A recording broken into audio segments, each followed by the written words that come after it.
اهلا بيكم في فيديو جديد من مطبخ امنية سلامة. ازيكم عاملين ايه؟ يا رب دايما تكونوا في احسن صحة واحسن حال. غبنا غيبة طويلة انا عارفة، بس خلاص باذن الله من اول الفيديو ده هنعمل فيديوهات حلوة جدا جدا مع بعض ومتنوعة، وهنعمل فيها كل الوصفات اللي كلنا بنحبها، وخصوصا بقى وصفات الصيف، الكيكات والايس كريم والحاجات الحلوة دي كلها. يلا بينا. النهاردة هنعمل ايه؟ النهاردة هنخزن مع بعض ورق العنب.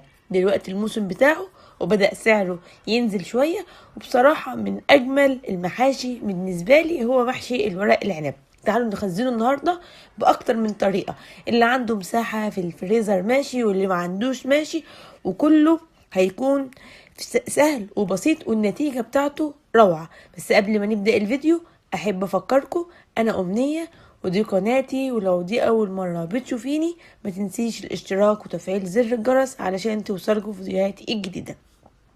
تخزين ورق عنب صح يبدأ من اننا نختار ورق عنب صح. ورق عنب نتأكد ان هو ورق عنب نجيب من حد موثوق منه، لان الفترة دي بيبقى فيه ورق فراولة ورق توت، وبيكون مخلوط كمان مع ورق العنب. هو مستحيل هيكون كل ورق توت او ورق فراولة، بس بيكون مخلوط مع ورق العنب. يبقى اول حاجة نجيب نوعية ورق عنب تكون كويسة، واكيد ان هي ورق عنب، ويا سلام لو ورق عنب بناتي. هنعمل ايه بعد كده؟ لازم نختار الورقه الطريه الرقيقه، متبقاش الورق تخين وناشف. هاخده ارصصه كده فوق بعضه. دايما اللي بيكون مع الفلاحين بيكون مش مترصص، فانا باخده بعد كده ارصصه واشيل منه العنقود بتاعه. وفي ناس بتعين العناقيد دي في كيس في الفريزر، بتعملها فرشه مع كل مره بتستخدم ورق العنب. اول طريقه هنعملها النهارده في التخزين، وهي التخزين في المحلول. بجيب كده شويه من ورق العنب، حوالي مثلا كبشه كده من ورق العنب، اقدر ان انا الفها رول زي ما انتوا شايفين.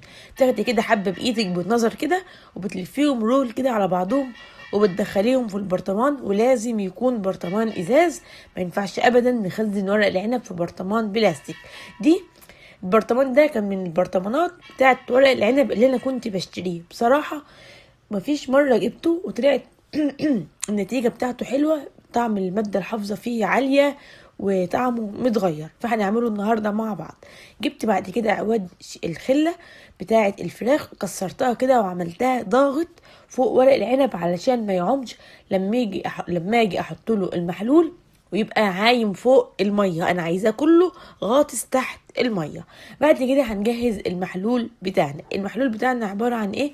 لكل رتل من الميه المغليه بياخد ربع كوبايه من الخل، معلقتين كبار من السكر، ومعلقه كبيره من الملح. ده مقدار رتل من المحلول. تاني، رتل من الميه المغليه تكون سخنة مغلية، عليها ربع كوباية من الخل، معلقتين كبار من السكر، ومعلقة كبيرة من الملح. هدوب كل ده مع بعض، السكر والملح مع المية كده لحد ما كله يدوب. وده محلول التخليق، مش محلول الحفظ بتاع ورق العنب، اللي بيقعد معاكي اقسم بالله من السنة للسنة ما بيجرلوش اي حاجة. عايز اقولك كمان ان انت لو عايزة تحطيه بره التلاجة في ضلوب المطبخ ما بيحصلوش حاجة. عايزة تحطيه في التلاجة على الرف ولا على باب التلاجة لو انت قلقانة، كأنك بتجيبيه من المحل بالظبط، وبيبقى في المحلات بالشهور مفيش فيه اي حاجة. خلاص كده صبيت المحلول على ورق العنب، ولازم اتأكد ان المية غطت ورق العنب، وان هي كمان دخلت جوه اللفات بتاعة الرول بتاع ورق العنب اللي احنا لفينه على بعضه، متبقاش المية من بره بس. هحط واضغط كده بالمعلقة، هلاقي المية تنقص، ازود تاني لحد ما حاملة البرطمان لاخره. بعد كده هجيب حلة فيها مية، ولازم تكون المية دي مغطية البرطمان. طبعا ممكن تحط البرطمان مايل كده علشان المية تغطيه كله، وعلى النار لمدة بالظبط ربع ساعة. يفضل يغلي لحد ربع ساعة، هتلاقي لونه كله اتغير. حطيناه على النار يغلي، ما تخافوش البرطمان مش هيتكسر ولا هيطق ولا هيجراله اي حاجة. تعالوا نخزن طريقة تانية، ودي تعتبر طريقة سوريا بتعملها، الفلسطين بتعملها، اللي هو ورق العنب في الازازه. برضو بجيب شويه كده من ورق العنب بلفهم وبدخلهم من فتحه الازازه. طبعا ممكن تعملي ازازه اكبر من كده اصغر من كده زي ما انتي حابه. وقت الاستخدام تفتحي ازازه 2 مفيش اي مشكله. ورق العنب اللي احنا عملناه في البرطمان ده بناخده نشطفه وبنحشي بيه على طول، انما ده لما بنيجي نطلعه من الازازة برضو بناخده ونديله شطفة وبياخد غلوة على البوتاجاز لان ده لسه ني.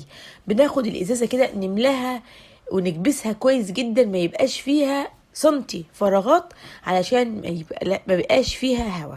ده شكل الورق العنب لما حطيته في الازازة، وده شكل الورق العنب لفيته، خدت كده رول ولفيته في البلاستيك الاسترتش من غير غسيل ولا اي حاجة.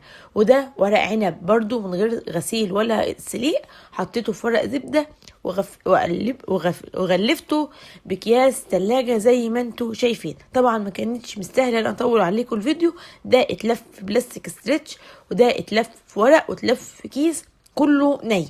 الوحيد اللي استوى هو اللي كان في البرطمان، وبرضو اللي في الازازة كله ني. واهم حاجة ما نغسلش ورق العنب اللي هنستخدمه او هنخزنه. وبكده بقت افضل طريقة او 4 طرق لتخزين ورق العنب. اختار اللي تعجبك وان شاء الله ال4 احلى من بعض. شوف اللي يريحك واعمليه. وبكده بيكون الفيديو بتاعي خلص. اشوفكم في فيديو جديد، مع السلامة.